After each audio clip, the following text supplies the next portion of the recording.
पुढची बातमी रामदास कदम यांच्या संदर्भात बातमी आहे। उद्धव यांना आतापर्यंत दिलेले खोके कुठे गेले? उद्धव यांची ईडी चौकशी झाली पाहिजे अशी मागणी रामदास कदम यांनी मुख्यमंत्री शिंदेंकडे केली।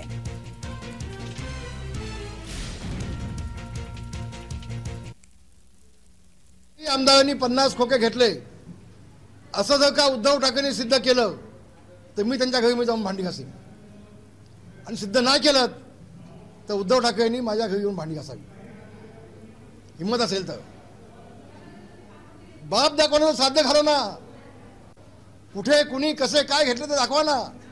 त्यांना फक्त टोमणे मारता येतात, फक्त बोलता येतात। प्रत्यक्षात यांची चौकशी झाली पाहिजे अशी मागणी मी आता केली एकनाथ शिंदेकडे। इकडची तिकडची चौकशी करण्यापेक्षा, याला तर ईडी लावण्यापेक्षा ईडी उद्धव ठाकरेंना लागली पाहिजे। आणि मग हा सगळे खोके आतापर्यंत दिलेले कुठे गेले ते सगळे बाहेर पडले पाहिजेत, महाराष्ट्र जनतेला कळलं पाहिजे।